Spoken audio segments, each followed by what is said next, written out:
Studio Kalangou, il est 17h à Niamey alentour. C'est l'heure de notre journal en français. À la présentation, je suis Tarnan Fouda Ahmed. Les titres de cette édition, la 73e édition du Mouloud de Kyoto sera célébrée cette nuit. Les préparatifs touchent à leur fin avec des innovations. Vous entendrez Barham Sheikh Aboubakar Hassoumi dans un instant.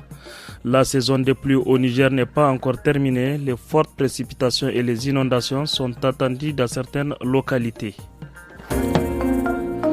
Bonsoir à toutes et à tous, nous débutons ce journal avec la 73e édition du Mouloud qui célèbre la naissance du prophète Mohammed, paix et salut sur lui, à Kyoto cette nuit.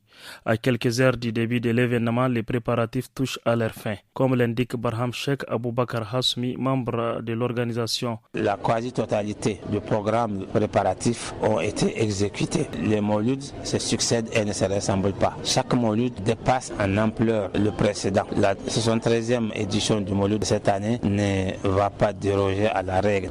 D'ores et déjà, le Mouloud de cette année a enregistré un certain nombre de succès, de faits majeurs qui les distinguent des autres. J'aimerais vous signaler la construction du nouveau hangar, une sorte d'esplanade où les gens seront vraiment à l'aise. C'est un temple spacieux avec des gradins, mais aussi avec des bureaux, des salles de réunion, des salles d'attente, des toilettes. Ça fait 4 fois l'ancien hangar.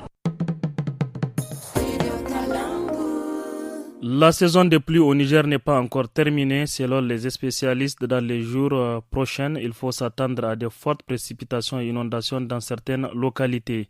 C'est pourquoi il est rappelé aux personnes à faire preuve de vigilance. Moumouni Kouaje Boubakar, provisionniste à la Direction nationale de la météo, explique au micro de Alheri Harouna. Nous sommes toujours dans la période des prévisions climatiques saisonnières de juillet, août et septembre. Donc nous avons entamé le début du mois de septembre, donc la saison n'est pas encore finie. Donc on doit toujours s'attendre à des événements pluvieux qui peuvent avoir des caractères extrêmes sur certaines localités. C'est vraiment des connaissances là qui nous disent que on est toujours en saison de pluie, il ne faut pas relâcher la vigilance. Plusieurs localités ont connu des épisodes d'inondation, même des événements pluvieux qui n'ont pas un caractère très extrême peut aussi contribuer à créer des désagréments parce que le sol est suffisamment humide. Direction d'Ifa à l'est du pays où la vente et la consommation du lait concentré sucré roche sont interdites sur l'ensemble de la région. C'est une décision du gouverneur de la région en date du 22 août dernier.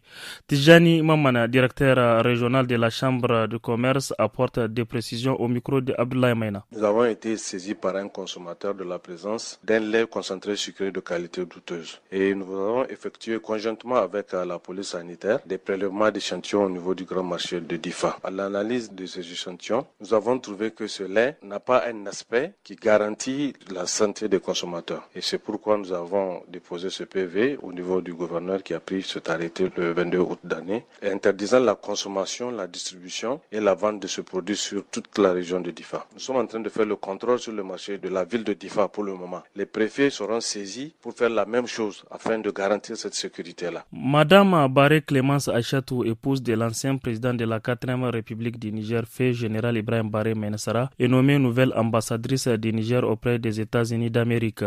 Le décret la nommant a été signé hier par le président de la République, le général d'armée Abdraman Tchani, et publié ce jour dans le quotidien Le Sahel. Bientôt, un nouveau centre académique de football à Niamey. Les promoteurs sillonnent depuis quelques semaines le Niger profond à la recherche de jeunes footballeurs pour former la première promotion. Jules Boukara, un détecteur de jeunes talents, séjourne à Tilaberi où il a assisté à plusieurs matchs de jeunes. Il explique au micro de Boubacar Moro comment fonctionnera l'académie. Les jeunes sont venus très nombreux au stade, uniquement pour le projet de l'académie qui va démarrer à Niamey, comme on l'a fait dans les différentes régions du Niger.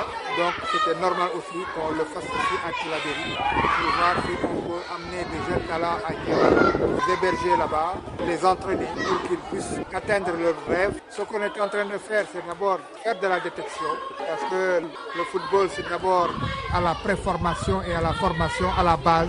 Donc il faut commencer par les jeunes, leur montrer la voie pour atteindre l'objectif qui est de devenir plus tard un footballeur professionnel.